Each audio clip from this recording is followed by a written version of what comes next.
Salutations mes amis. Aujourd'hui, nous poursuivons notre série « Heureux ceux qui ». En écoutant les merveilleuses paroles de Jésus, nous enseignons comment nous pouvons avoir la paix et la joie du ciel dans notre cœur et être les lumières brillantes qu'il veut que nous soyons. Si vous souhaitez suivre l'étude de ce merveilleux livre chaque semaine, je vous invite à en télécharger un exemplaire gratuit sur le site egwwritings.org, où il est disponible en plusieurs langues.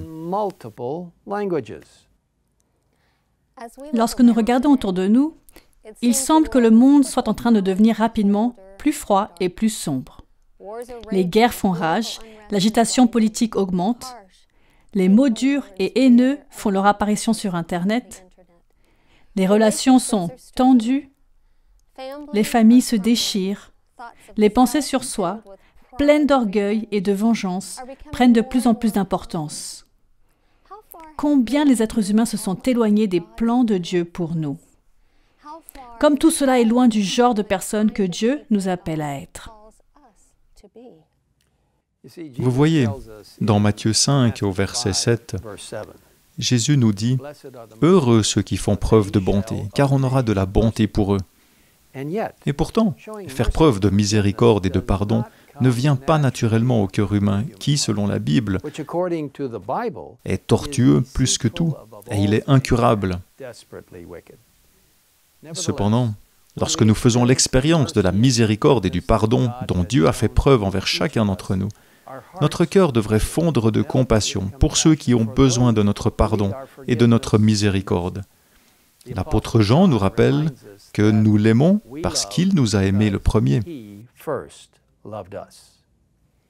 Dans le beau livre « Heureux ceux qui », nous lisons que Dieu est la source de toute miséricorde. Il ne nous traite pas selon nos péchés. Il ne nous demande pas d'être dignes de son amour, mais il nous comble de ses largesses pour que nous le devenions. Dieu n'est pas vindicatif. Il ne cherche pas à punir, mais à sauver. Par sa grâce, Dieu nous appelle à être comme lui, en cherchant à sauver les perdus, en faisant preuve de miséricorde et de compassion envers les autres, y compris les pauvres, les souffrants et les opprimés. Ellen White nous dit « Nombreux sont ceux pour lesquels la vie est une lutte douloureuse. Conscients de leurs déficiences, ils sont misérables, aigris et incrédules, et ne voient rien qui puisse motiver leur reconnaissance. Un mot aimable, un acte de bonté allégerait les fardeaux qui pèsent si lourdement sur ses épaules fatiguées. Car chaque parole, chaque geste charitable est l'expression de l'amour du Christ pour l'humanité perdue.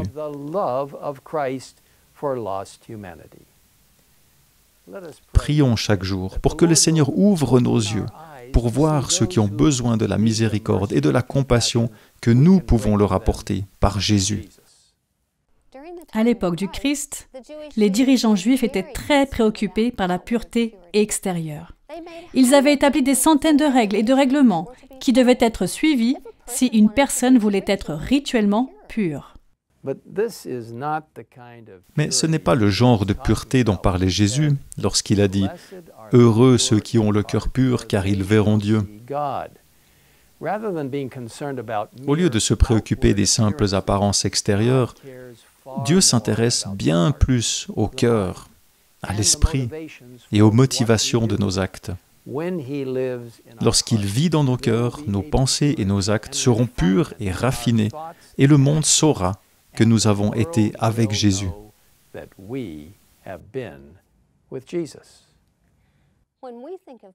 Lorsque nous pensons à la pureté, nous pouvons penser à l'absence de sensualité et de convoitise. Et bien que cela fasse partie de la pureté, on nous dit que Jésus allait plus loin. C'est-à-dire, il a parlé de cette pureté qui implique la loyauté dans les mobiles les plus secrets de l'âme, l'humilité, le désintéressement, la candeur enfantine.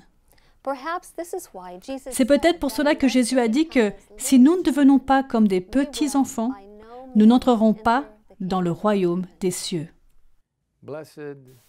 Heureux ceux qui procurent la paix, car ils seront appelés fils de Dieu, a dit Jésus.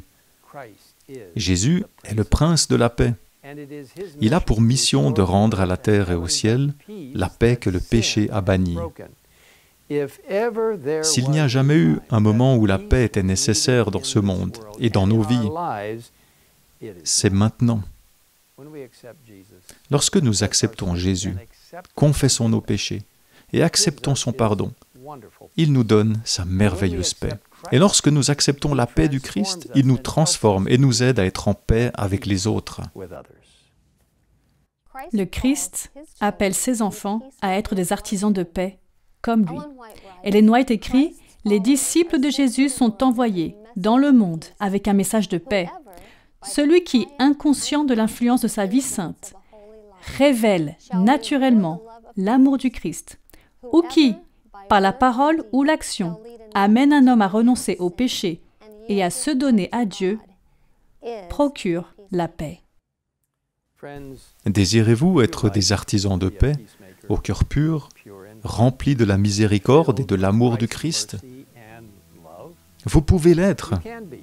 Aujourd'hui, Jésus nous invite, vous et moi, à être remplis de son esprit transformateur, afin que nous puissions briller pour lui, en apportant un peu de ciel dans ce monde sombre. Et maintenant, prions ensemble. Père Céleste, nous avons désiré ardemment être des artisans de paix, des personnes capables d'apporter la lumière dans un environnement sombre. Seigneur, utilise chacun d'entre nous, non pas en fonction de nos propres forces, mais en nous connectant au ciel, la source de toute lumière, la source de toute bonté, afin que nous puissions vraiment contribuer à être des artisans de paix, ceux qui apportent l'encouragement et la lumière dans le cœur des autres, par la connexion avec le Christ. Maintenant, Seigneur, prends-nous et utilise-nous comme tes instruments. Nous nous en remettons entre tes mains. Merci de nous écouter dans cette prière. Nous le demandons au nom de Jésus. Amen. Amen.